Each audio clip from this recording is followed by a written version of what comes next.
Hello everyone. तो आज के इस वीडियो में आपके लिए लेकर आए हैं जेट के टॉप 40 इंपॉर्टेंट क्वेश्चंस के बारे में, जो कि यहाँ जेट, आईसीआर, बीएचयू, पेट, यूपी, सीएटेट जैसे एग्जाम के लिए काफ़ी मोस्ट इंपॉर्टेंट रोल होने वाले हैं। इसलिए वीडियो एंड तक जरूर देखना है, क्योंकि यहाँ इस वीडियो में केवल उन्हीं क्वेश्चंस को लिया गया है जो कि अक्सर आपसे पूछे जाते हैं। ठीक है, बार बार आपसे पूछे जाते हैं, तो उन्हीं क्वेश्चंस को यहाँ पर लिया गया है। इसलिए आपको वीडियो को एंड तक जरूर देखना है। इसके साथ साथ अगर चैनल को अभी तक सब्सक्राइब नहीं किया है और ऐसे एग्रीकल्चर रिलेटेड डेली वीडियोस पाना चाहते हो तो चैनल को सब्सक्राइब भी कर लेना और पास के बेल आइकन जरूर दबा देना, जिससे जब भी हमारे कोई नई वीडियो अपलोड की जाए तो वो सबसे पहले आपको प्राप्त हो। ठीक है, चलो आज की वीडियो स्टार्ट करते हैं। आज का नया से करते हैं।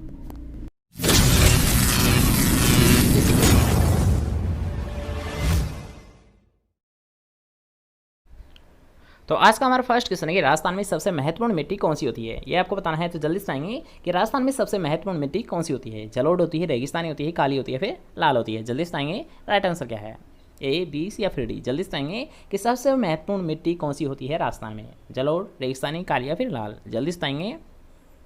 तो यहाँ अगर बात करें राजस्थान के लिए, ठीक है, राजस्थान में आपको पता होगा सबसे ज़्यादा क्या होता है, रेगिस्तानी क्षेत्र होता है, अर्थात रेगिस्तानी भाग होता है। ठीक है, आपने ये तो देखा होगा। तो यहाँ अगर बात की सबसे महत्वपूर्ण मिट्टी तो कौन सी होती है, यहाँ रेगिस्तानी ही होती है। ठीक है, अगर बात की सबसे महत्वपूर्ण मिट्टी तो सबसे महत्वपूर्ण मिट्टी कौन सी होती है, रेगिस्तानी ही होती है। इसके साथ साथ अगर आपसे यहाँ पर ये क्वेश्चन पूछता है कौन सा ऑर्डर होता है, तो यहाँ सबसे जो महत्वपूर्ण ऑर्डर होता है वो कौन सा होता है, एलईडी सोल होता है। ठीक है, अगर बात की ऑर्डर की तो ऑर्डर कौन सा होता है, एलईडी सोल्स होता है। कौन सा होता है, यहाँ एलईडी सोल होता है। लेकिन अगर बात की जाए सबसे महत्वपूर्ण मिट्टी तो कौन सी होती है, राजस्थान की, यहाँ रेगिस्तानी सबसे महत्वपूर्ण मिट्टी होती है। ठीक है, दोनों पॉइंट याद हुए। नेक्स्ट क्वेश्चन की ओर बढ़ते हैं। तो नेक्स्ट क्वेश्चन आपसे पूछा है देश के कुल भौगोलिक क्षेत्र में राजस्थान का कितना % हिस्सा है। ठीक है, यहाँ पर आपसे परसेंटेज में पूछा गया है। तो जल्दी से बताएंगे कि देश के कुल जो भौगोलिक क्षेत्रफल है उसमें यहाँ राजस्थान का कितना % योगदान है, ये आपसे पूछा गया है। तो जल्दी से ऑप्शंस देख लीजिए, उसके अकॉर्डिंग राइट आंसर बताइए। 6, 8%, 10% या फिर 12%। जल्दी से बताएंगे कि राइट आंसर क्या होगा, कि देश के अर्थात भारत के जो कुल भौगोलिक क्षेत्रफल होता है उसमें राजस्थान का कितना % योगदान होता है। 6%, 8%, 10% या फिर 12%। जल्दी से बताएंगे राइट आंसर क्या होगा। जल्दी से बताइए, कमेंट करिए जल्दी से। तो यहाँ अगर बात किया है कुल भौगोलिक क्षेत्र में, ठीक है, राजस्थान का अगर हिस्सा पूछा रहा है तो कितना होता है, 10% होता है। राइट आंसर कौन सा है, ऑप्शन के अकॉर्डिंग 10 ऑप्शन होगा। लेकिन अगर बात किया एग्जैक्ट, ठीक है, अगर बात किया एग्जैक्ट तो कितना होता है, 10.41 होता है। कितना होता है यहाँ एग्जैक्ट की अगर बात करते हैं तो कितना होता है, 10.41% होता है। कितना होता है यहाँ अगर बात की भारत के कुल भौगोलिक क्षेत्रफल में राजस्थान का योगदान तो कितना % योगदान होता है, 10.41% योगदान होता है। Okay, question clear. Next question की ओर बढ़ते हैं। तो नेक्स्ट क्वेश्चन आपसे जो है आईसीआर स्थित है। तो आईसीआर कहाँ स्थित है, जल्दी से बताएंगे। एक नॉर्मल क्वेश्चन है, एक इंपॉर्टेंट क्वेश्चन भी है। तो जल्दी से बताएंगे आईसीआर स्थित है जयपुर में, नई दिल्ली में, हैदराबाद में, फिर चेन्नई में। जल्दी से बताएंगे कि आईसीआर कहाँ पर स्थित है, जयपुर में, नई दिल्ली में, हैदराबाद में, फिर चेन्नई में। जल्दी से बताएंगे राइट आंसर क्या है। तो यहाँ अगर बात किया आईसीआर तो आईसीआर आपको पता होगा कहाँ पर स्थित है, यहाँ ये है नई दिल्ली में। कहाँ पर स्थित है, यहाँ नई दिल्ली में स्थित है। इसके साथ साथ आपको 1-2 पॉइंट याद रखने हैं। अगर आपसे पूछता है आईसीआर दिवस तो यहाँ सबसे पहले तो आपको ये पता होना चाहिए आईसीआर दिवस कब मनाया है। तो कब मनाया है, यहाँ 16 जुलाई को मनाया है। ठीक है, अगर बात किया आईसीआर दिवस कब मनाया है तो यहाँ ये मनाया है 16 जुलाई को मनाया है। अगर बात करते हैं आईसीआर की स्थापना कब की गई थी, यहाँ इसकी स्थापना की गई थी 16 जुलाई 1929 में की गई थी। कब की गई थी, अगर आपसे पता आईसीआर की स्थापना तो आईसीआर की स्थापना की गई थी 16 जुलाई 1929 में। कब की गई थी यार, अगर बात किया आईसीआर की स्थापना तो इसकी स्थापना की गई थी 16 जुलाई 1929 में। कब की गई थी, 1929 में की गई थी। इसलिए यहाँ अगर बात किया आईसीआर दिवस तो आईसीआर दिवस का मनाया है 16 जुलाई को ही मनाता है। ठीक है, क्वेश्चन क्लियर हुआ। नेक्स्ट क्वेश्चन की ओर बढ़ते हैं। उससे पहले अगर आपको ये लग रहा है कि क्वेश्चन सभी इजी है तो मैं पहले ही बता देता हूँ, यहाँ पर जितने भी क्वेश्चंस को लिया जा रहा है वो सभी आपकी जो प्रीवियस पेपर है तो उन्हीं में से सिलेक्ट किया गया है। जितने भी जो मोस्ट इंपॉर्टेंट क्वेश्चन थे उनको यहाँ पर लिया गया है। इसलिए यहाँ वीडियो को आपको एंड तक जरूर देखना है। ठीक है, सभी जो क्वेश्चन यहाँ पर अपने जगह एक मोस्ट इंपॉर्टेंट रोल निभाते हैं, इसलिए यहाँ आपको सभी क्वेश्चन को थोड़ा ध्यान से समझना है। ओके, नेक्स्ट क्वेश्चन की ओर बढ़ते हैं। तो नेक्स्ट क्वेश्चन आपसे पूछा है चावल की संकर किस्म कौन सी है। ठीक है, जिस ये क्या पता क्या लिखा गया। ठीक है, तो यहाँ पर आपसे पूछा गया जो चावल होता है, राइस होता है, तो इसकी संकर किस्म कौन सी होती है। ठीक है, ये आपको बताना है। तो जल्दी से बताएंगे जया होती है, PRS10 होती है, पूसा सुगंधा 5 होती है, फिर IR64 होती है। जल्दी से बताएंगे कि राइट आंसर क्या है, कि यहाँ चावल की संकर किस्म अर्थात हाइब्रिड वेरायटी कौन सी होती है। ऑप्शन देख लीजिए, उसके अकॉर्डिंग राइट आंसर बताइए।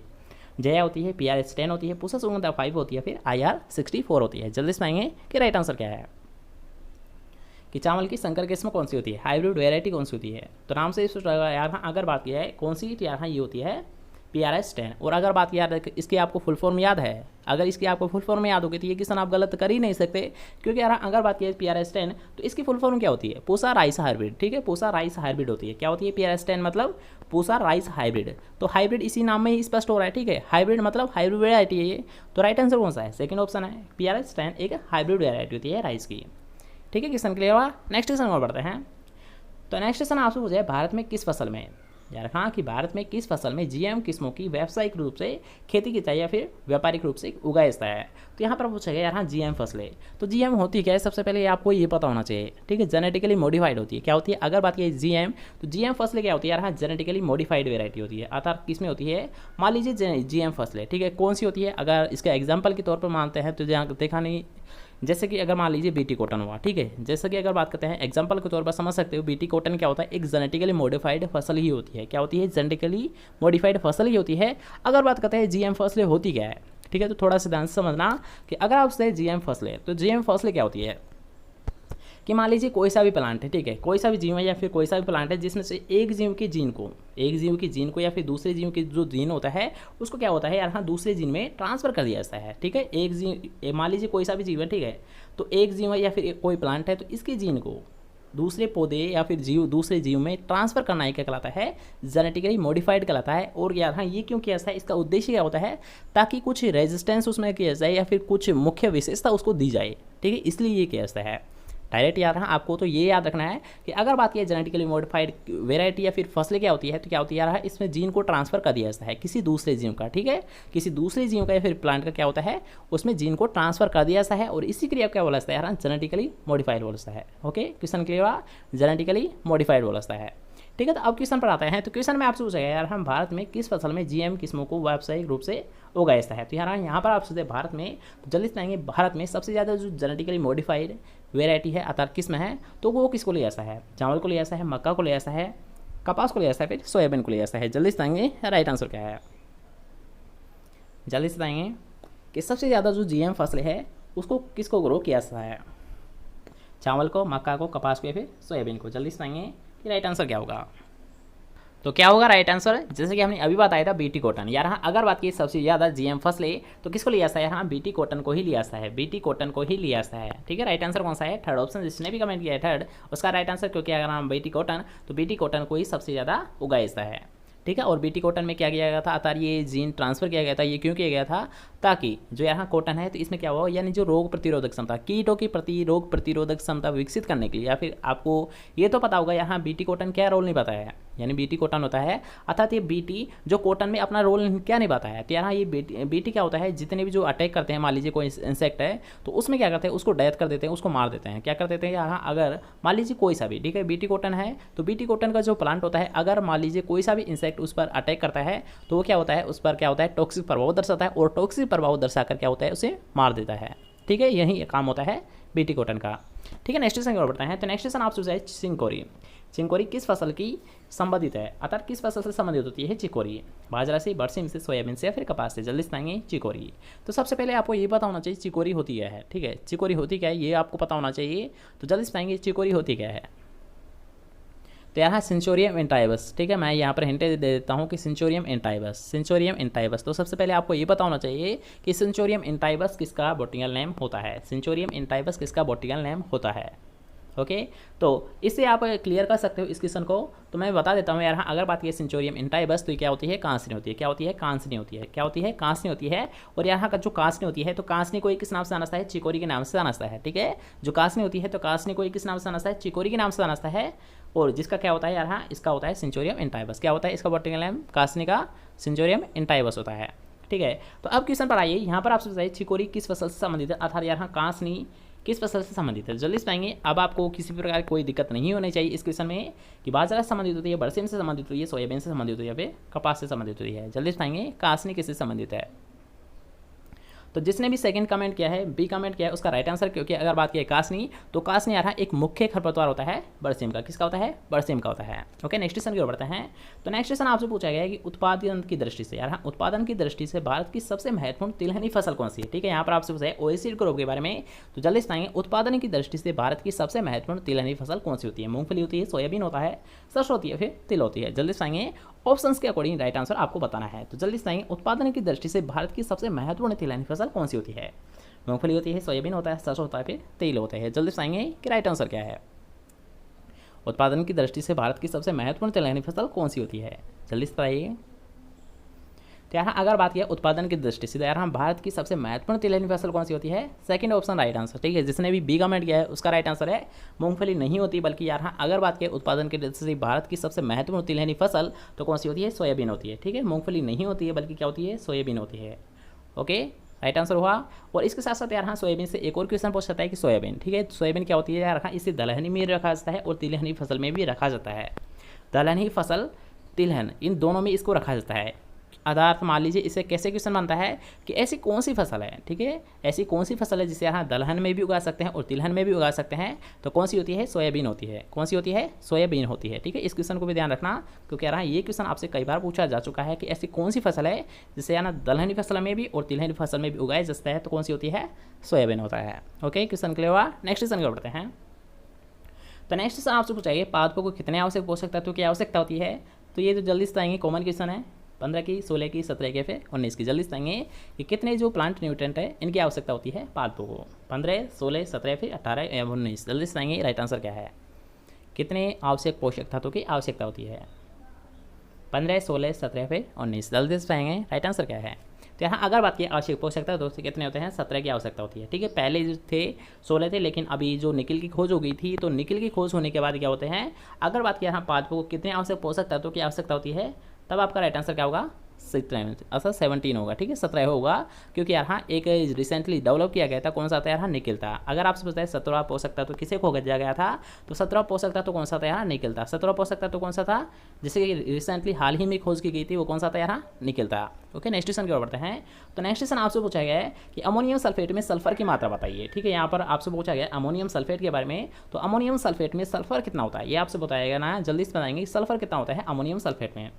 18%, 20%, 22% या फिर 26%। जल्दी से बताएंगे राइट आंसर क्या है कि अमोनियम सल्फेट में सल्फर कितना होता है? सल्फर कंटेंट कितना बाइसता है?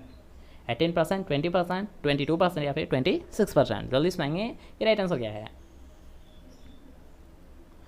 जल्दी से बताएंगे कौन सा है आपका राइट आंसर? तो यहाँ अगर बात की अमोनियम सल्फेट में, ठीक है, अगर बात की अमोनियम सल्फेट में, तो इसमें सल्फर कितना होता है? इसमें होता है 22%, ठीक है। एग्जैक्ट की बात करते हैं तो 23% होता है, लेकिन ऑप्शंस के अकॉर्डिंग राइट आंसर कौन सा है? 22% होता है, ठीक है। अगर आप सल्फर की मात्रा अमोनियम सल्फेट में, तो अमोनियम सल्फेट में सल्फर कितना होता है? 23% होता है। और अगर बात किया रहा इसमें नाइट्रोजन भी पाया है, जैसे कि नाम से सोच रहा है अमोनियम, तो अमोनियम का मतलब क्या होता है? इसमें नाइट्रोजन भी पाया है, अर्थात इसमें नाइट्रोजन कंटेंट के साथ साथ यहाँ सल्फेट का मतलब सल्फर, यहाँ नाइट्रोजन और सल्फर इसमें पाया है। अब बात करते हैं ये कितना परसेंटेज में होता है, अर्थात इनका कंपोजिशन क्या होता है। तो यहाँ अगर बात की है अमोनियम सल्फेट में अमोनिया अर्थात नाइट्रोजन की बात है, तो नाइट्रोजन तो कितना होता है? अगर बात करते हैं इसमें नाइट्रोजन, तो नाइट्रोजन तो इसमें होता है 20%, लेकिन अगर बात करते हैं सल्फर की, तो सल्फर कंटेंट कितना होता है? 23% होता है, ठीक है। राइट आंसर हो गया कि अगर आपसे बताया यहाँ नाइट्रोजन कितना होता है? 22% होता है, 20% होता है, सॉरी 20% होता है नाइट्रोजन। और अगर बात की सल्फर, तो सल्फर कितना होता है? 23% होता है। कितना होता है सल्फर कंटेंट होता है इसमें 23%, ठीक है। क्वेश्चन क्लियर हुआ। नेक्स्ट क्वेश्चन कर बढ़ते हैं।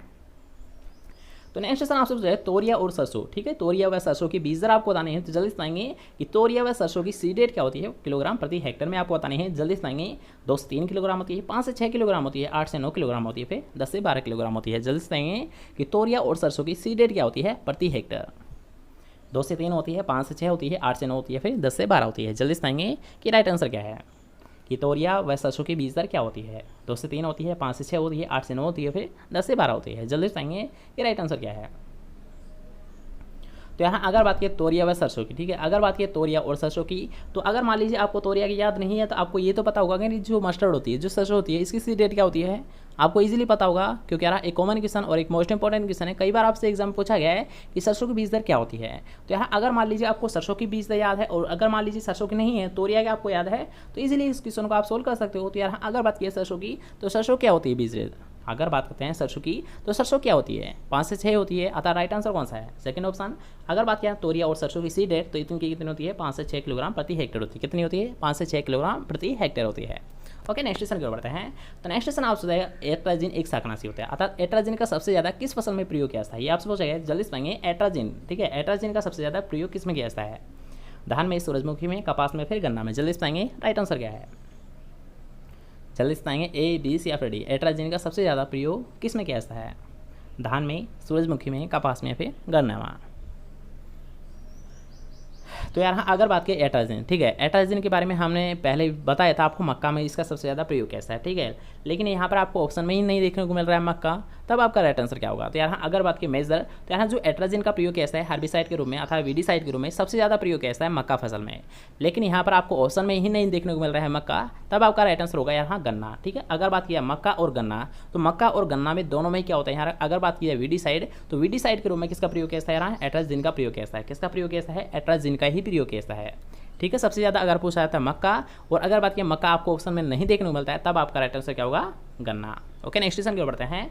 तो नेक्स्ट क्वेश्चन आपसे बताया भारत में सबसे अधिक किस फल का उत्पादन होता है। तो ये भी एक इजी क्वेश्चन है, जल्दी से बताएंगे कि भारत में सबसे अधिक कौन से फल का उत्पादन लिया जाता है, प्रोडक्शन सबसे ज़्यादा किस फल का लिया जाता है, आम का लिया जाता है, केला का लिया जाता है, नींबू वर्गीय फलों का लिया जाता है, फिर अमरूद का लिया जाता है। जल्दी से बताएंगे कि राइट आंसर क्या है। आम का लिया जाता है, केला का लिया जाता है, नींबू वर्गीय फलों का लिया जाता है, फिर अमरूद का लिया जाता है। जल्दी से बताएंगे कि राइट आंसर क्या है कि भारत में सबसे ज़्यादा किस फल का उत्पादन लिया जाता है, आम, केला, नींबू वर्गीय फल या फिर अमरूद। जल्दी से बताएंगे। तो यहाँ अगर बात भारत में, ठीक है, अगर बात की जाती है भारत में, तो भारत में किसका फल का सबसे ज़्यादा उत्पादन लिया जाता है। तो यहाँ उत्पादन की अगर बात की जाए, अगर आपसे पूछा जाए प्रोडक्शन, तो प्रोडक्शन तो सबसे ज़्यादा किसका लिया जाता है, केले का लिया जाता है। लेकिन अगर आपसे पूछा जाता है सबसे ज़्यादा क्षेत्रफल किसका होता है भारत में, तो सबसे ज़्यादा जो एरिया होता है, सबसे ज़्यादा जो एरिया होता है ये किसका होता है, आम फसल का होता है, ठीक है। दोनों पॉइंट को आपको ध्यान रखना है कि अगर आपसे जो फल का उत्पादन लिया जाता है, ठीक है, अगर बात की उत्पादन, तो उत्पादन तो किसका लिया जाता है, केले का लिया जाता है। लेकिन अगर आपसे होता है क्षेत्रफल, तो सबसे ज़्यादा जो यार भारत में जो क्षेत्रफल होता है ये सबसे ज़्यादा किसका होता है, आम फसल का होता है, ठीक है। दोनों पॉइंट याद रहेंगे। अगर आपसे प्रोडक्शन के बारे में, उत्पादन के बारे में, तो उत्पादन तो किसका लिया जाता है, केले का लिया जाता है। लेकिन अगर आपसे पूछ सकता है क्षेत्रफल सबसे ज़्यादा किसका होता है भारत में, तो किसका होता है, आम फसल का होता है। ओके, दोनों पॉइंट क्लियर है। नेक्स्ट क्वेश्चन और बढ़ते हैं। उससे पहले अगर आपको वीडियो पसंद आ रहा है तो वीडियो कर दीजिए एक लाइक, चैनल को अभी तक सब्सक्राइब नहीं किया तो चैनल को लीजिए सब्सक्राइब और पास के बेल आइकन जरूर दबा देना, जिससे जब भी हमारे को नई वीडियो अपलोड की जाए तो वो सबसे पहले आपको प्राप्त हो, ठीक है। चलो नेक्स्ट क्वेश्चन की ओर बढ़ते हैं। तो नेक्स्ट क्वेश्चन आपसे पूछा गया है कि जो कि छिलका रहित वेराइटी कौन सी है। यार हाँ, एक अच्छा क्वेश्चन है, कई बार आपसे पूछा गया है कि जो कि हुस्कलेस, ठीक है, हुस्कलेस मतलब छिलका रहित किस्म कौन सी है, हुस्कलेस मतलब छिलका रहित किस्म कौन सी होती है, आपको बताना है। तो जल्दी बताएंगे जो कि छिलका रहित किस्म कौन सी होती है, मंजुला होती है, डोलमा होती है, ये दोनों होती है, फिर इनमें से कोई नहीं। जल्दी बताएंगे हुस्कलेस वेराइटी कौन सी है, बार्ले की, मंजुला होती है, डोलमा होती है, दोनों होती है, फिर इनमें से कोई नहीं। जल्दी बताएंगे कि राइट आंसर क्या है। अच्छा क्वेश्चन है, कई बार आपसे पूछा गया है। तो जल्दी बताएंगे जो कि छिलका रहित किस्म कौन सी होती है, मंजुला होती है, डोलमा होती है, ये दोनों होती है, फिर इनमें से कोई नहीं। जल्दी बताएंगे राइट आंसर क्या है। तो यहाँ अगर बात की जो कि छिलका रहित वेराइटी, तो कौन सी होती है, डोलमा होती है, केवल डोलमा होती है, मंजुला नहीं होती है। अर्थात राइट आंसर कौन सा है, सेकंड ऑप्शन, ठीक है। क्या होती है, हुस्कलेस वेराइटी कौन सी होती है, डोलमा होती है। कौन सी होती है, हुस्कलेस वेराइटी, डोलमा होती है, ठीक है। नेक्स्ट क्वेश्चन को बढ़ते हैं। तो नेक्स्ट क्वेश्चन आपसे पूछा है अंगूर है एक, अर्थात किस क्लाइमेट का होता है, ये आपसे पूछा गया है। तो अंगूर कौन से क्लाइमेट का फल होता है, ये आपको पूछा है। तो जल्दी बताएंगे कि किसका होता है, किस क्लाइमेट का होता है अंगूर। उष्णकटिबंधीय फल होता है, उप उष्णकटिबंधीय फल होता है, शीतोष्ण फल होता है, फिर शुष्क फल होता है। अर्थात किस प्रकार का होता है, किस क्लाइमेट का होता है अंगूर। जल्दी बताएंगे अंगूर का जलवायु क्या होता है, अर्थात इसके किस क्लाइमेट की रिक्वायरमेंट होती है, ये आपको बताना है। तो जल्दी बताएंगे उष्णकटिबंधीय फल होता है, उप उष्णकटिबंधीय फल होता है, शीतोष्ण फल होता है, या फिर शुष्क फल होता है। जल्दी बताएंगे कि राइट आंसर क्या है। तो यहाँ अगर बात की ग्रेप्स की, ठीक है, अंगूर की अगर बात की जाए तो इसको किस क्लाइमेट की जरूरत होती है, इसको होती है उप उष्णकटिबंधीय फल, ठीक है। जिसने भी बी कमेंट किया है उसका राइट आंसर है। अगर आपसे अंगूर, तो अंगूर क्या होता है, यहाँ उप उष्णकटिबंधीय फल होता है। क्या होता है, उप उष्णकटिबंधीय फल होता है, ठीक है। नेक्स्ट क्वेश्चन और बढ़ते हैं। तो नेक्स्ट क्वेश्चन आपसे है गरीब लोगों का फल। तो एक कॉमन क्वेश्चन है, जल्दी बताएंगे गरीब लोगों का फल किसे बोलता है, बेर को बोलता है, अमरूद को बोलता है, फालसा को बोलता है, फिर कटहल को बोलता है। जल्दी बताएंगे कि गरीब लोगों का फल किसे बोलता है, बेर को, अमरूद को, फालसा को, या फिर कटहल को। जल्दी बताएंगे राइट आंसर क्या है। ऑप्शंस देख लीजिए, उसके अकॉर्डिंग राइट आंसर बताइए कि गरीब लोगों का फल किसे बोलता है। तो यहाँ अगर बात की गरीब लोगों का फल, तो किसे बोलता है, बेर को बोलता है। फर्स्ट ऑप्शन राइट आंसर है, जिसने भी ए कमेंट किया है उसका राइट आंसर है, क्योंकि अगर आपसे बताए गरीब लोगों का फल तो किसे बोलता है, बेर को बोलता है, ठीक है। इजी क्वेश्चन था। जल्दी बताएंगे कि नेक्स्ट क्वेश्चन की ओर बढ़ते हैं। नेक्स्ट क्वेश्चन आपसे पूछा है सेव का व्यापारिक प्रवर्धन किया जाता है, अर्थात जो प्रोपेगेशन किया जाता है सेव का, ये किसके द्वारा किया जाता है, ठीक है। सेव का जो प्रोपेगेशन किया जाता है, तो प्रोपेगेशन किसके द्वारा किया जाता है, बीज के द्वारा किया जाता है, कलंतक के द्वारा किया जाता है, कलम लगाने के द्वारा किया जाता है, फिर भेड़ कलम द्वारा किया जाता है। जल्दी बताएंगे कि आपका राइट आंसर क्या है। कि अगर आप सेव का व्यावसायिक प्रवर्धन तो किसके द्वारा किया जाता है, बीज के द्वारा किया जाता है, कृंतक के द्वारा किया जाता है, कलम लगा कर किया जाता है, फिर भेड़ कलम लगा कर किया जाता है। जल्दी बताएंगे राइट आंसर क्या है। तो यहाँ अगर बात की सेव का व्यापारी प्रवर्धन, तो राइट आंसर कौन सा है, कलम लगाना। ठीक है, कौन सा है, थर्ड ऑप्शन राइट आंसर। अगर आपसे सेव का व्यापारी प्रवर्धन अर्थात सबसे ज़्यादा जो प्रोपेगेशन किया जाता है ये किसके द्वारा किया जाता है, कलम लगा कर किया जाता है। किसके द्वारा किया जाता है, कलम लगा कर किया जाता है। ओके, नेक्स्ट क्वेश्चन को बढ़ते हैं।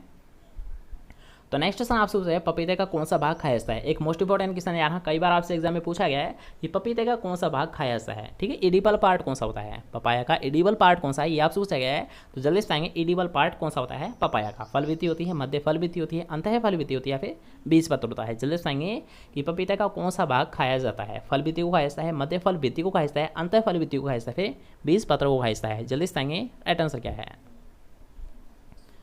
तो यहाँ अगर बात की जाए आम और पपीता, ठीक है, अगर बात की जाए आपसे आम और पपीता, तो दोनों का कौन सा पार्ट का हिस्सा है, कौन सा होता है एडिबल पार्ट, ये होता है मध्य फल विधि। ठीक है, जिस सेकंड ऑप्शन राइट आंसर है, जिसने भी कमेंट किया है SB उसका राइट आंसर। क्योंकि अगर आपसे पपीते और आम का, ठीक है, दोनों को आपको याद रहे, दोनों ही मोस्ट इंपॉर्टेंट क्वेश्चन है। कई बार आपसे एग्जाम में पूछे गए हैं कि आम और पपीते का कौन सा भाग का हिस्सा है, अर्थात आम और पपाया का एडिबल पार्ट कौन सा होता है, तो कौन सा होता है, मध्य फल विधि। कौन से होता है यार, मध्य फल विधि होता है।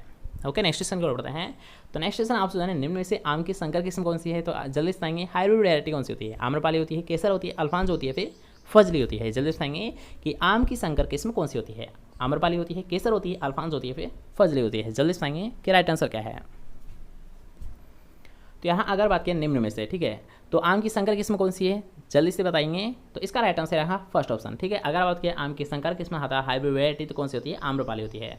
कौन सी होती है यहाँ, ये होती है आम्रपाली। ओके, इसके साथ साथ यार हाँ कि अगर आपसे पूछता है सबसे ज़्यादा जो हाई प्लांटिंग डेंसिटी, ठीक है, सबसे ज़्यादा जो पौध घनत्व होता है किसका होता है, सबसे ज़्यादा होता है आम्रपाली का ही होता है। क्योंकि यार इसमें जो डिस्टेंस रखी जाती है ये रखी जाती है केवल 2.5 × 2.5 मीटर की। कितनी रखी जाती है यहाँ, केवल 2.5 × 2.5 मीटर की। और अगर बात करते हैं कॉमन, तो आपको पता होगा कि यार जो आम होता है तो इसमें जो प्लांटिंग डिस्टेंस रखी जाती है साधारणतः, तो ये कितनी रखी जाती है, ये रखी जाती है यहाँ 10 मीटर। कितनी रखी जाती है यार, अगर बात की साधारणतः है तो साधारणतः जो आम की जो प्लांटिंग डिस्टेंस होती है ये होती है 10 मीटर। लेकिन अगर बात करते हैं आम्रपाली की, तो यहाँ आम्रपाली होती है ये वेराइटी, इसमें कितनी रखी जाती है डिस्टेंस, तो ये रखी जाती है यार, ये रखी जाती है केवल 2.5 से 2.5 मीटर के दूर है। ठीक है, कितना अंतर है आप देख सकते हो, यहाँ इसमें 10 मीटर रखी जाती है, जबकि आम्रपाली में कितनी रखी जाती है, केवल 2.5 से 2.5 मीटर रखी जाती है। ओके, इसलिए यार अगर आपसे ये पूछा जाता है कि सबसे ज़्यादा जो पौधे की संख्या होती है किस किस्म में होती है, तो कौन सा होगा आपका राइट आंसर, आम्रपाली ही होगा। क्योंकि यार इसमें ही सबसे ज़्यादा पौध घनत्व होता है आम का। ओके, नेक्स्ट क्वेश्चन की ओर बढ़ते हैं। तो नेक्स्ट क्वेश्चन अभी एक अच्छा क्वेश्चन है कि सब्जी की प्रतिदिन प्रति व्यक्ति आवश्यकता कितनी होती है, आवश्यक मात्रा कितनी होती है। जल्दी बताएंगे कि सब्जी की प्रतिदिन प्रति व्यक्ति आवश्यक मात्रा कितनी रखी गई है, 200 ग्राम, 250 ग्राम, 300 ग्राम या फिर 410 ग्राम। जल्दी बताएंगे राइट आंसर क्या है, A, B, C या फिर D। तो यहाँ अगर बात की सब्जी की प्रतिदिन प्रति व्यक्ति आवश्यक मात्रा, तो ये कितनी होती है, 300 ग्राम होती है। कौन सा है राइट आंसर, थर्ड ऑप्शन। क्योंकि अगर बात की है प्रतिदिन प्रति व्यक्ति, तो ये होती है 300 ग्राम। ओके, और अगर बात करते हैं ये जो ये मात्रा दी जाती है 300 ग्राम, जैसे कि दूध की हुई अलग अलग मात्रा दी जाती है, लेकिन ये किसके द्वारा दी जाती है, किस संस्था के द्वारा देते हैं, तो ये दी जाती है ICMR के अकॉर्डिंग। किसके द्वारा दी जाती है, ICMR के अकॉर्डिंग दी जाती है। ठीक है, नेक्स्ट क्वेश्चन की ओर बढ़ते हैं। तो नेक्स्ट क्वेश्चन आपसे पूछा है भिंडी का कुल कौन सा होता है, तो ये भी एक अच्छा क्वेश्चन है, कई बार आपसे पूछा गया है। तो जल्दी बताएंगे भिंडी किस कुल से संबंधित होती है, अर्थात भिंडी का कुल कौन सा है ये आपको बताना है। तो जल्दी बताएंगे सोलनेसी होती है, अम्बेलिफेरी होती है, मालवेसी होती है, फिर क्रोसीफेरी होती है। जल्दी बताएंगे भिंडी कौन सी फैमिली से बिलोंग करती है, सोलनेसी, अम्बेलिफेरी, मालवेसी या फिर क्रोसीफेरी। जल्दी बताएंगे कि राइट आंसर क्या है। तो यार अगर बात की कपास और भिंडी, ठीक है, अगर बात की कपास और भिंडी, तो ये दोनों ही किससे होती है, मालवेसी से ही होती है। ठीक है, कपास या फिर भिंडी, तो कपास और भिंडी दोनों का कौन सा कुल होता है, याद है ये होता है मालवेसी। कौन सा होता है, कपास और भिंडी, तो इन दोनों का कुल कौन सा होता है, मालवेसी होता है। ठीक है, नेक्स्ट क्वेश्चन की ओर बढ़ते हैं। नेक्स्ट क्वेश्चन की ओर बढ़ते हैं। तो नेक्स्ट क्वेश्चन आपसे पूछा है विश्व में फूलगोभी का सबसे बड़ा उत्पादक राष्ट्र कौन रहा है। ठीक है, यहाँ पर आपसे सबसे बड़ा उत्पादक राष्ट्र, तो जल्दी से पाएंगे राइट आंसर क्या है, कि अमेरिका होता है, भारत होता है, चीन होता है, फिर रूस होता है। जल्दी से पाएंगे कि सबसे ज़्यादा फूलगोभी का सबसे ज़्यादा जो उत्पादन लिया जाता है, सबसे ज़्यादा उत्पादक कौन सा राज्य होता है, कौन सा कंट्री होता है। यहाँ पर कंट्री के बारे में पूछा गया, नोट राज्य के बारे में पूछा गया है। तो जल्दी से पाएंगे कि सबसे बड़ा उत्पादक राष्ट्र कौन सा होता है, कंट्री कौन सी होती है, अमेरिका होता है, भारत होता है, चीन होता है, फिर रूस होता है। जल्दी से पाएंगे कि राइट आंसर क्या है। तो यहाँ अगर बात किया है ये सबसे बड़ा, तो ये होता है भारत ही होता है। ठीक है, अगर बात की है फूलगोभी का, तो यहाँ फूलगोभी का सबसे बड़ा उत्पादक राष्ट्र कौन सा होता है, भारत ही होता है। ओके, नेक्स्ट क्वेश्चन को बढ़ते हैं। तो नेक्स्ट क्वेश्चन आपसे पूछा है बंद गोभी की बीज दर क्या होती है। ठीक है, यहाँ पर आपसे पूछा है बंद गोभी की सीड रेट के बारे में। तो जल्दी से पाएंगे 200 ग्राम प्रति हेक्टर होती है, 400 ग्राम प्रति हेक्टर होती है, 600 ग्राम प्रति हेक्टर होती है, फिर 800 ग्राम प्रति हेक्टर होती है। अर्थात बंद गोभी की सीड रेट क्या होती है प्रति हेक्टर में आपको बतानी है। तो जल्दी से पाएंगे बंद गोभी की सीड रेट क्या होती है। 200 ग्राम होती है, 400 ग्राम होती है, 600 ग्राम होती है, फिर 800 ग्राम होती है। जल्दी से पाएंगे कि राइट आंसर क्या है। जल्दी से पाइए। तो यहाँ अगर बात की है बंद गोभी की, तो जिसने भी कमेंट किया है सेकंड, तो उसका राइट आंसर, क्योंकि अगर बात की है बंद गोभी की सीड रेट, तो इसकी कितनी होती है यार, सीड रेट ये होती है 400 ग्राम प्रति हेक्टर। कितनी होती है बंद गोभी की सीड रेट, इसकी होती है 400 ग्राम प्रति हेक्टर। ठीक है, नेक्स्ट क्वेश्चन को बढ़ते हैं। तो नेक्स्ट क्वेश्चन आपसे है कि फलों का परिरक्षण के लिए किसका उपयोग किया जाता है। फलों का परिरक्षण करने के लिए किसका उपयोग किया जाता है। नेक्स्ट आप ऑप्शंस देख लीजिए पहले और राइट आंसर बताइए। नैफ्थलिक एसिटिक एसिड का प्रयोग कैसा है, सोडियम बेंजोएट का प्रयोग कैसा है, मोनोसोडियम बेंजोएट का प्रयोग कैसा है, फिर इनमें से कोई नहीं। जल्दी सुनाएंगे कि फलों का परिरक्षण करने के लिए किस रसायन का या फिर कौन से पदार्थ का प्रयोग किया जाता है। नैफ्थलिक एसिटिक एसिड का, सोडियम बेंजोएट का, मोनोसोडियम बेंजोएट का, फिर इनमें से कोई नहीं। जल्दी सुनाएंगे कि राइट आंसर क्या है। तो यहाँ अगर बात है फ्रूट प्रिजर्वेशन के बारे में, तो मुख्यतः 2 रसायनों का प्रयोग किया जाता है फ्रूट प्रिजर्वेशन के लिए। एक लिया जाता है सोडियम बेंजोएट और दूसरा लिया जाता है पोटेशियम मेटाबाइसल्फेट। ठीक है, 2 को लिया जाता है, एक होता है सोडियम बेंजोएट, एक होता है पोटेशियम मेटाबाइसल्फेट। अर्थात राइट आंसर कौन सा है, इनमें आपको एक ही देखने को मिल रहा है, कौन सा है, सोडियम बेंजोएट होता है। ठीक है, अगर आपसे पूछ रहे हैं फलों का परिरक्षण तो किसके द्वारा किया जाता है, सोडियम बेंजोएट के द्वारा और पोटेशियम मेटाबाइसल्फेट के द्वारा किया जाता है। अर्थात राइट आंसर कौन सा है, सेकंड ऑप्शन है। अब इसके साथ साथ एक और पॉइंट ध्यान रखना कि अगर आपसे सोडियम बेंजोएट, तो सोडियम बेंजोएट का प्रयोग किया जाता है रंगीन जो फल होते हैं। ठीक है, रंगीन जो फल होते हैं, तो रंगीन फलों के परिरक्षण के लिए तो किसका प्रयोग किया जाता है, सोडियम बेंजोएट का प्रयोग किया जाता है। लेकिन अगर आपसे पोटेशियम मेटाबाइसल्फेट, तो पोटेशियम मेटाबाइसल्फेट का नाम क्या होता है, KMnO4। अर्थात पोटेशियम ये होता है यहाँ पोटेशियम मेटाबाइसल्फेट का क्या होता है, केमिकल नाम KMnO4 होता है। क्या होता है, KMnO4 होता है। और अगर बात की पोटेशियम मेटाबाइसल्फेट का प्रयोग, तो इसका किया जाता है रंगहीन फलों के लिए। किसके लिए किया जाता है, हाँ, रंगहीन जो फल होते हैं, तो रंगहीन फलों के परिरक्षण के लिए किसका प्रयोग किया जाता है, पोटेशियम मेटाबाइसल्फेट का प्रयोग किया जाता है। और अगर बात की रंगीन फलों के लिए, तो रंगीन फलों के लिए यहाँ इनके परिरक्षण के लिए किसका प्रयोग किया जाता है, सोडियम बेंजोएट का प्रयोग किया जाता है।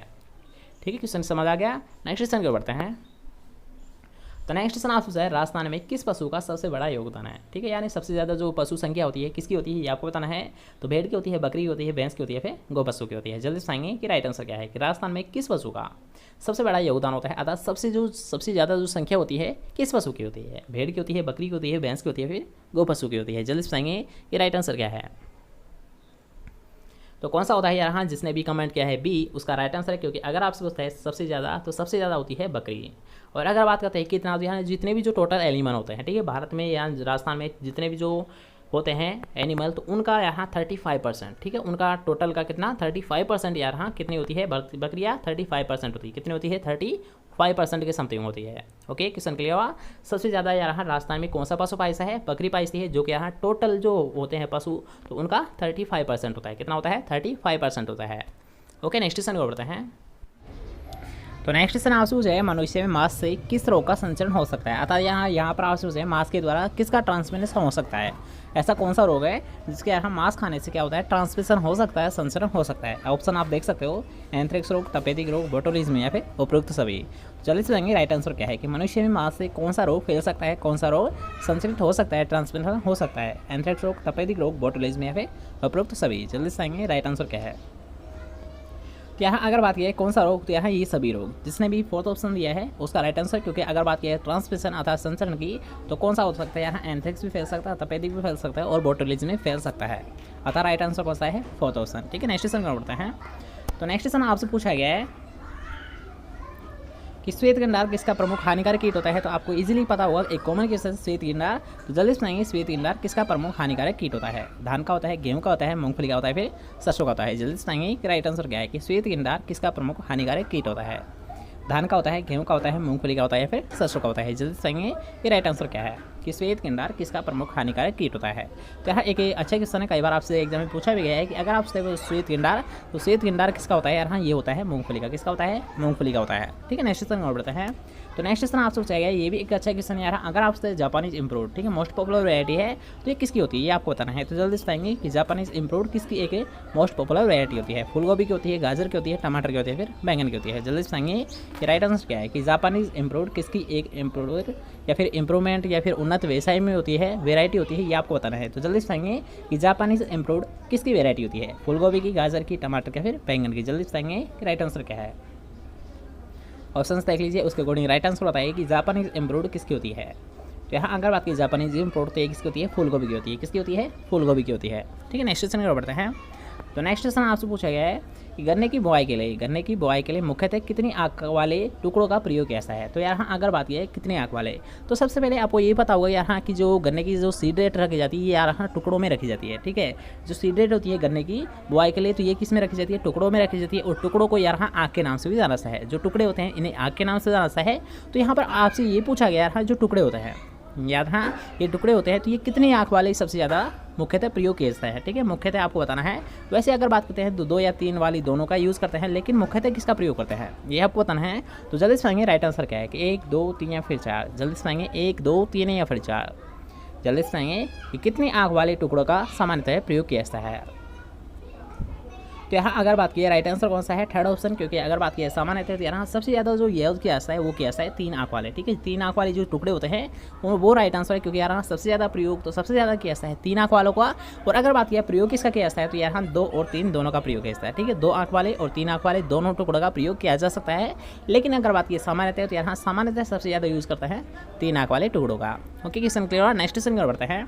तो नेक्स्ट क्वेश्चन आपसे है तेल और रेशा किस फसल के लिए उत्पादन किया जाता है।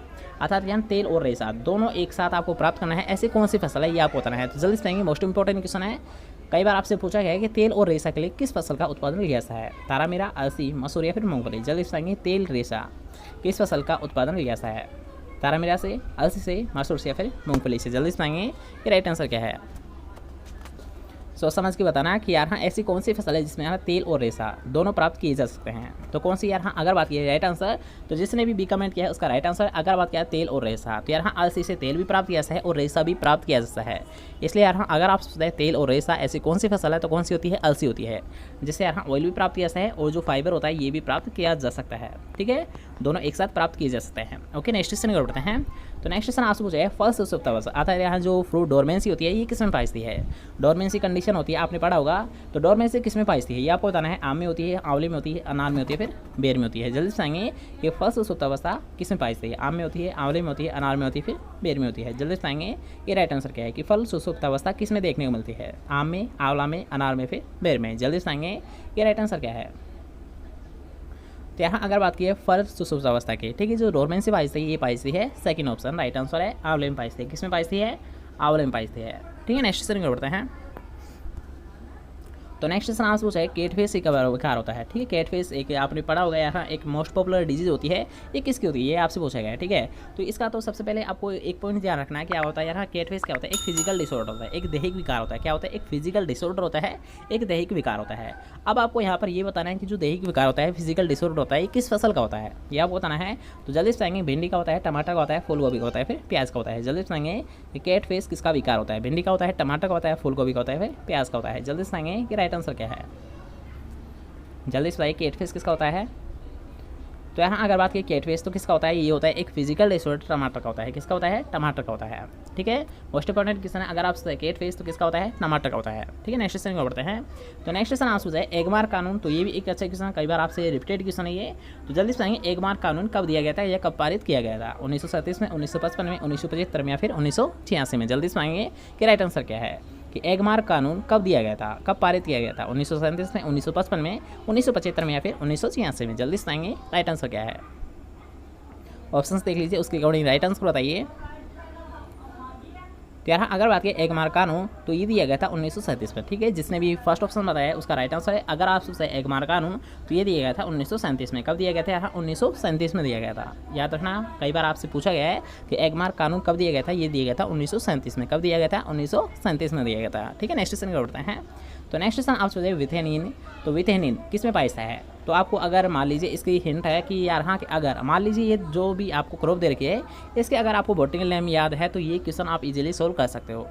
क्योंकि अगर आपसे विथेनिन के बारे में पूछा जा रहा है तो विथानिया सोमनीफेरा। ठीक है, यहाँ पर मैं बता भी देता हूँ विथानिया सोमनीफेरा ये होता किसका है। जल्दी से पाएंगे विथानिया सोमनीफेरा इसकी ट्रिक है। तो जल्दी से पाएंगे यहाँ विथानिया सोमनीफेरा किस में पाया था, किसका बॉटनिकल नेम होता है, जैत्रोपा में, इसबगोल में, अश्वगंधा में, फिर सेना में। जल्दी से आएंगे राइट आंसर क्या है कि विथेनिन किस में पाया है, जैट्रोपा में, इसबगोल में, अश्वगंधा में, फिर सेना में। जल्दी से आएंगे राइट आंसर क्या है।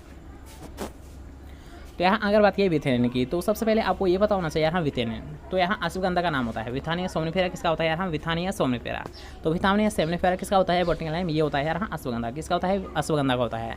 तो इसी से आपको पता चल गया होगा यहाँ विथानिन सोमनिफेरा, ठीक है। विथानिन सोमनिफेरा अर्थात विथानिन किस में पाइता है, ये पाइता है अश्वगंधा में। किस में पाइता है, अश्वगंधा में पाइता है, ठीक है। नेक्स्ट क्वेश्चन की ओर बढ़ते हैं। तो नेक्स्ट क्वेश्चन आपसे पूछे ओरोबंकी किन फसलों का खरपतवार है। तो यार एक मोस्ट इंपॉर्टेंट क्वेश्चन है यार ओरोबंकी। तो ओरोबंकी सबसे पहले होता क्या है, ये एक प्लांट पैरासाइट वीड होता है। क्या होता है, एक परजीवी वीड होता है। क्या होता है, प्लांट पैरासाइट वीड होता है। अब आपको यहाँ पर ये बताना है कि प्लांट पैरासाइट वीड तो होता है, लेकिन किन फसलों का होता है, ये आपको बताना है। तो देख लीजिए, पहले आप ऑप्शन देख लीजिए, उसके अकॉर्डिंग राइट आंसर होता है गेहूँ चना का होता है, बाजरा मक्का का होता है, सरसों तंबाकू का होता है, फिर कपास बरसीम का होता है। जल्दी बताएंगे कि राइट आंसर क्या है कि ओरोबंकी किन फसलों का मुख्य खरपतवार होता है। गेहूँ चना का होता है, बाजरा मक्का का होता है, सरसों तंबाकू का होता है, फिर कपास बरसीम का होता है। जल्दी बताएंगे कि राइट आंसर क्या है, ए बी सी या फिर डी। जल्दी बताएंगे ओरोबंकी जो क्या होता है, एक प्लांट पैरासाइट वीड होता है, ये किन फसलों का होता है। यार एक मोस्ट इंपॉर्टेंट क्वेश्चन, अगर आप ओरोबंकी तो किसका होता है यार, ये होता है सरसों और तंबाकू। किसका होता है, अगर बात की जाए प्लांट पैरासाइट वीड तो ये होता है सरसों और तंबाकू। किसका होता है, सरसों और तंबाकू का होता है। ओके, नेक्स्ट क्वेश्चन को बढ़ते हैं। तो नेक्स्ट क्वेश्चन आपसे खाद उर्वरक और भू परिष्करण। क्वेश्चन को थोड़ा सा ध्यान से समझना कि खाद उर्वरक और भू परिष्करण क्रियाओं से उत्पन्न होने वाली ऊर्जा को किस नाम से जाना जाता है। दोबारा से समझ लीजिए कि खाद उर्वरक और भू परिष्करण अर्थात जो टिलेज क्रिया की जाती है, खाद डाला जाता है, उर्वरक डाले जाते हैं, तो इनसे जो यार मृदा में जो उर्वरता तैयार होती है, जो फर्टिलिटी मेंटेन रखी जाती है, तो वो कौन सी उर्वरता होती है, ये आपको बताना है। प्राकृतिक उर्वरता है, उपार्जित उर्वरता होती है, फिर भूमि उत्पादकता होती है। इसकी जल्दी बताएंगे कि यहाँ अगर मान लीजिए कोई भी हम सोइल है, उसमें हम डाल रहे हैं, खाद डाल रहे हैं, बीज डाल रहे हैं, उर्वरक डाल रहे हैं, टिलेज क्रिया कर रहे हैं, लेकिन इससे जो होने वाली जो यहाँ उत्पादकता जो हो रही है, उसकी उत्पादन क्षमता इंक्रीज हो रही है, लेकिन उसको किस नाम से समझता है, वो कौन सी उत्पादकता है या फिर कौन सी उर्वरता है कि प्राकृतिक उर्वरता होती है, उपार्जित उर्वरता होती है, उर्वरता होती है, फिर भूमि उत्पादकता होती है। जल्दी बताएंगे कि राइट आंसर क्या है कि खाद बीज और टिलेज क्रियाओं के द्वारा कौन सी उर्वरता को पैदा किया जाता है। तो कौन सी यार, हाँ जिसने भी कमेंट किया है सेकंड ऑप्शन राइट आंसर है, क्योंकि अगर आप उपार्जित उर्वरता, तो उपार्जित उर्वरता क्या होती है, इसे मेंटेन रखा जाता है, अर्थात इसे वापस बनाया जाता है। ठीक है, कैसे बनाया जाता है, जैसे कि इस ऑप्शन में आपको दे रखा है कि खाद उर्वरक और टिलेज क्रिया। ठीक है, अगर मान लीजिए कोई सी भी सोइल है, उसकी क्या होती है, जो उर्वरता है, जो फर्टिलिटी है वो कम हो जाती है, तो उसमें क्या करते हैं, उसको सुधारने के लिए, उस जो फर्टिलिटी को सुधारने के लिए, उसको मेंटेन रखने के लिए क्या करते हैं, खाद बीज को डाल देते हैं, खाद उर्वरक और टिलेज क्रिया को अप्लाई करते हैं, जिससे क्या होता है, जो फर्टिलिटी होती है, सोइल फर्टिलिटी होती है, वो इंक्रीज हो जाती है। तो कौन सी होती है यार, ये होती है उपार्जित उर्वरता। और प्राकृतिक उर्वरता तो आप जानते होंगे कि जो पहले से होती है, ठीक है, ऑलरेडी उसमें रहती है, तो वो क्या होती है, नेचुरल फर्टिलिटी होती है, अर्थात प्राकृतिक उर्वरता होती है। और जो हम पैदा करते हैं, ठीक है, जिसे हम बनाते हैं, उसे बोला जाता है उपार्जित उर्वरता। ठीक है, क्वेश्चन क्लियर हुआ। नेक्स्ट क्वेश्चन को बढ़ते हैं। तो नेक्स्ट क्वेश्चन आपसे है गेहूं फसल में चौड़ी पत्तियों वाले खरपतवारों को किसकी सहायता से नष्ट किया जाता है। गेहूं फसल में चौड़ी पत्तियों वाले जो खरपतवार होते हैं, तो उनको किसकी सहायता से नष्ट किया जाता है। ठीक है, इस वर्ड को ध्यान रखना है, चौड़ी पत्तियों वाले के बारे में पूछा गया है। तो जल्दी बताएंगे कि चौड़ी पत्ती वाले जो खरपतवार होते हैं, तो उनको नष्ट करने के लिए किसका प्रयोग किया जाता है। आइसोप्रोटेन का प्रयोग किया है, मेटासिस्टोक्स का प्रयोग किया है, सल्फोसल्फ्यूरान का प्रयोग किया है, फिर एलाक्लोर का प्रयोग किया है। जल्दी बताएंगे गेहूं फसल के लिए। ठीक है, आपको यहाँ पर स्पेशल क्रॉप दे रखी है गेहूं फसल। तो जल्दी बताएंगे गेहूं फसल में चौड़ी पत्ती वाली जो खरपतवार होते हैं, तो इनको नष्ट किसके द्वारा किया जाता है। आइसोप्रोटेन के द्वारा, मेटासिस्टोक्स के द्वारा, सल्फोसल्फ्यूरान के द्वारा, फिर एलाक्लोर के। जल्दी बताएंगे कि राइट आंसर क्या है। जल्दी बताएंगे गेहूं फसल में चौड़ी पत्ती वाले खरपतवार। तो यार हाँ, जिसने भी थर्ड ऑप्शन दिया है उसका राइट आंसर है, क्योंकि यार हाँ अगर बात की चौड़ी पत्ती वाले खरपतवार, ठीक है, स्पेशली आपको दे रखी है गेहूं फसल। तो गेहूं फसल में किसके द्वारा किया जाता है, यहाँ ये चौड़ी पत्ती वाले खरपतवार होते हैं, तो इनको नष्ट करने के लिए यहाँ सल्फोसल्फ्यूरान का प्रयोग कैसा है। किसका प्रयोग कैसा है, यहाँ इसका प्रयोग कैसा है, सल्फोसल्फ्यूरान का प्रयोग कैसा है। किसका प्रयोग कैसा है, चौड़ी पत्ती वाले खरपतवार को नष्ट करने के लिए सल्फोसल्फ्यूरान का प्रयोग कैसा है। ओके, क्वेश्चन क्लियर हुआ।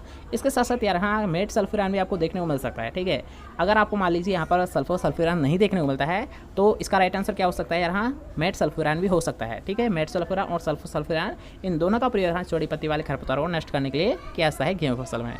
ठीक है, क्वेश्चन क्लियर हुआ। नेक्स्ट क्वेश्चन को बढ़ते हैं। तो नेक्स्ट क्वेश्चन आपसे पूछा है सिंचाई जल के साथ। यार हाँ ये भी एक अच्छा क्वेश्चन है, सिंचाई जल के साथ उर्वरक देना क्या कहलाता है। तो जल्दी बताएंगे कि सिंचाई जल के साथ उर्वरक देना क्या कहलाता है। ठीक है, यहाँ पर आप फर्टिलाइजर दे रहे हो, तो इसी से याद हो जाएगा। वैसे इजी क्वेश्चन है, एक मोस्ट इंपॉर्टेंट क्वेश्चन भी है कि जल्दी बताएंगे हाँ सिंचाई जल के साथ उर्वरक देना क्या कहलाता है। सिंचाई, हर्बिगेशन, फर्टिगेशन या फिर केमिगेशन। जल्दी बताएंगे कि राइट आंसर क्या है कि सिंचाई के जल के साथ उर्वरक देना क्या कहलाता है। सिंचाई, हर्बिगेशन, फर्टिगेशन या फिर केमिगेशन। जल्दी बताएंगे राइट आंसर क्या है। सिंचाई जल के साथ उर्वरक देना क्या कहलाता है। तो क्या कहलाता है, नाम से यहाँ कि सिंचाई जल के साथ फर्टिलाइजर दे रहे हैं, ठीक है, फर्टिलाइजर दे रहे हैं, और इसी आपको याद रखना है फर्टिलाइजर, ठीक है, इसी फर्टी से आपको डायरेक्ट यार यहाँ फर्टिगेशन बोला है, इसको क्या बोला है यहाँ फर्टिगेशन बोला है, ठीक है। मान लीजिए सिंचाई जल के साथ अगर आप उर्वरक दे रहे हो अर्थात फर्टिलाइजर दे रहे हो तो उसे बोला है फर्टिगेशन। और अगर मान लीजिए यहाँ पर आपको उर्वरक की जगह अगर यहाँ पर आपको दे रखा होता है हर्बिसाइड, तो हर्बिसाइड का प्रयोग करना, ठीक है। अगर मान लीजिए यहाँ पर ये क्वेश्चन आपसे पूछा था सिंचाई जल के साथ हर्बिसाइड का प्रयोग करना, तो हर्बिसाइड का डायरेक्ट आपको यार इस हर्ब से, ठीक है, हर्ब का मतलब होता है हर्बिगेशन, ठीक है। अगर मान लीजिए सिंचाई जल के साथ अब हर्बिसाइड का प्रयोग कर रहे हो तो उसे बोला है हर्बिगेशन, ठीक है। दोनों पॉइंट क्लियर है। अगर आपको एक और बात समझ लीजिए, अगर आपसे पूछता है सिंचाई जल के साथ उर्वरक देना अर्थात फर्टिलाइजर देना, तो फर्टिलाइजर देना क्या कहलाता है, फर्टिगेशन कहलाता है। लेकिन अगर आपसे पूछता है सिंचाई जल के साथ हर्बिसाइड देना, ठीक है, हर्बिसाइड देना, तो इसी हर्ब से आपसे यार यहाँ सिंचाई जल के साथ हर्बिसाइड का प्रयोग करना क्या कहलाता है, हर्बिगेशन कहलाता है, ठीक है। दोनों पॉइंट क्लियर है। नेक्स्ट क्वेश्चन की ओर बढ़ते हैं।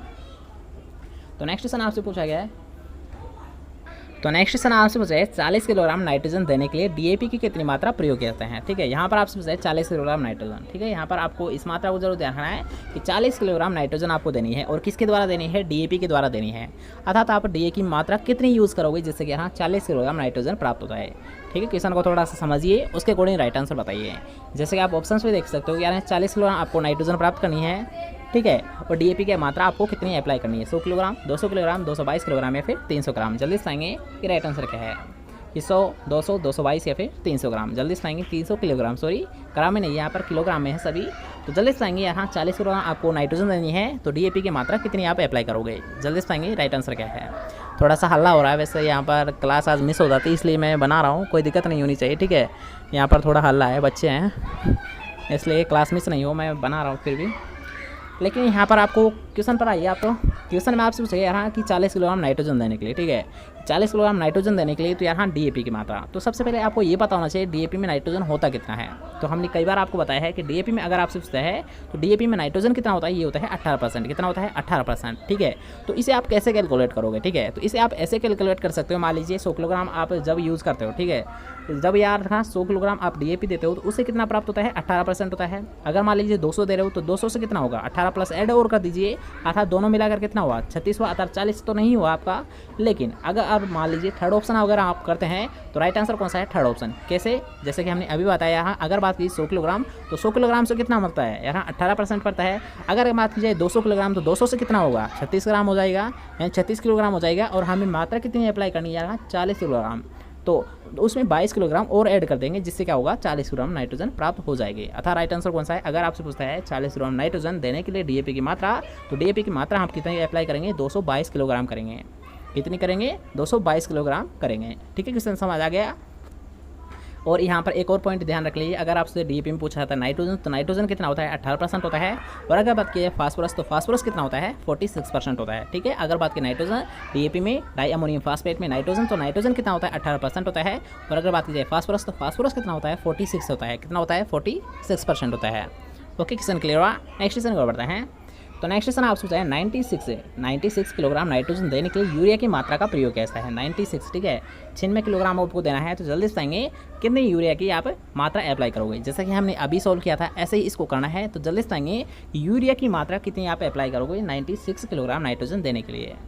100 किलोग्राम, 200 किलोग्राम, 300 किलोग्राम या फिर 400 किलोग्राम। एक इजी क्वेश्चन है, जल्दी बताएंगे कि 96 किलोग्राम आपको नाइट्रोजन देना है तो आप यूरिया की कितनी मात्रा अप्लाई करोगे, 100 किलोग्राम, 200 किलोग्राम, 300 किलोग्राम फिर 400 किलोग्राम। जल्दी बताएंगे कि राइट आंसर क्या है। तो इसे भी वैसे ही सोल्व कर लीजिए जैसे कि हमने अभी सोल्व किया था। तो यहाँ अगर बात की 100 किलोग्राम यूरिया, तो 100 किलोग्राम यूरिया में तो कितना प्राप्त होता है, 46 होता है। आपको पता होगा यूरिया, तो यूरिया में नाइट्रोजन कितना होता है, 46 होता है। अर्थात 100 किलोग्राम यूरिया देंगे तो उससे कितना प्राप्त होगा, 46% होगा। लेकिन अगर बात करते हैं 200, तो इसमें 46 और ऐड कर दीजिए, अर्थात कितना हुआ, 92 हो गया। अर्थात राइट आंसर कौन सा है, सेकंड ऑप्शन। अर्थात मान लीजिए अगर आपसे क्वेश्चन पूछा है 96 किलोग्राम, तो यहाँ पर 96 नहीं है बल्कि 92 है, ठीक है। क्वेश्चन में थोड़ा सा मिस्टेक है। यहाँ पर आपसे पूछा गया है 92, ठीक है, 92 किलोग्राम नाइट्रोजन, तो कितना होगा आपका right answer, second option right answer माना जाएगा। तो वैसे अगर बात करते हैं 96 से, तो इसमें अगर कुछ भी होता, ठीक है, यहाँ पर आपको ऑप्शंस तो दे ही नहीं रखे। वैसे अगर आपको यहाँ पर देखने को मिलता है 210, तो आपका राइट आंसर क्या होता। अगर मान लीजिए 96 किलोग्राम, तो 96 किलोग्राम का आपको 210 आंसर होना चाहिए था, लेकिन यहाँ पर आपको दे ही नहीं रखा है, तो आपका राइट आंसर कौन सा माना जाएगा, सेकंड ऑप्शन ही तो माना जाएगा ना, क्योंकि 92 आपको कितना प्राप्त हो रहा है, 200 किलोग्राम से प्राप्त हो रहा है, तब आपका राइट आंसर कौन सा माना जाएगा यहाँ, यही माना जाएगा। ठीक है, लमसम जो आंसर होते हैं उसी को माना जाता है। इसलिए यहाँ अगर आपसे 96 किलोग्राम तो ये कितना होता है, राइट आंसर 200 किलोग्राम। ठीक है, क्वेश्चन समझ आ गया। नेक्स्ट क्वेश्चन की ओर बढ़ते हैं, जो कि आज का हमारा लास्ट क्वेश्चन रहने वाला है कि मक्का की पत्तियों में लाल बैंगनी रंग प्रकट होने का कारण होता है। ठीक है, यहाँ पर आपको इस वर्ड का ध्यान रखना है। अबे यार, याद है, पूरा हल्ला ही हो गया। आप इस क्वेश्चन को कर लेते हैं, लास्ट क्वेश्चन वैसे तो जल्दी से करेंगे। ठीक है, मक्का की पत्तियों में लाल बैंगनी रंग। ठीक है, मक्का की पत्तियों में लाल बैंगनी रंग प्रकट होने का कारण होता है। जैसे कि हमने इस क्वेश्चन को सुबह ही क्लियर किया था कि लाल जो होता है, रेड पर्पल कलर होता है, ये किसके कारण होता है। तो जल्दी से आएंगे कि रेड पर्पल कलर किसके कारण होता है, नाइट्रोजन कारण, फास्फोरस के कारण, पोटास की कमी के कारण, फिर कैल्शियम की कमी के कारण। जल्दी से आएंगे, राइट आंसर क्या है, जल्दी से बता दिए, हल्ला हो रहा है वैसे भी। तो यहाँ अगर बात की मक्का की पत्तियों में, तो यहाँ ये होता है रेड पर्पल कलर। ठीक है, रेड पर्पल कलर हमने सुबह ही बताया था आपको, रेड पर्पल कलर या फिर डायरेक्ट आपको देखने को मिलता है पर्पल कलर अर्थात बैंगनी कलर। तो बैंगनी कलर किसकी कमी से आता है, यहाँ फास्फोरस की कमी से आता है। किसकी कमी से आता है, यहाँ फास्फोरस की कमी आता है। और फास्फोरस को किस नाम से जाना जाता है, यहाँ फास्फोरस को एनर्जी करेंसी के नाम से भी जाना जाता है। किस नाम से जाना जाता है, एनर्जी करेंसी के नाम से भी फास्फोरस को जाना जाता है। ठीक है, तो आज के लिए बस नहीं, ऐसा लगा आज का वीडियो कमेंट करके जरूर बताइए। आई थिंक आपको वीडियो बहुत पसंद आया, तो वीडियो का एक लाइक, इस वीडियो का दिए अपने दोस्तों के साथ ज़्यादा से ज़्यादा शेयर, और चैनल को अभी तक सब्सक्राइब नहीं किया चैनल को लीजिए सब्सक्राइब। मिलता है next number, bye bye, take care, good night.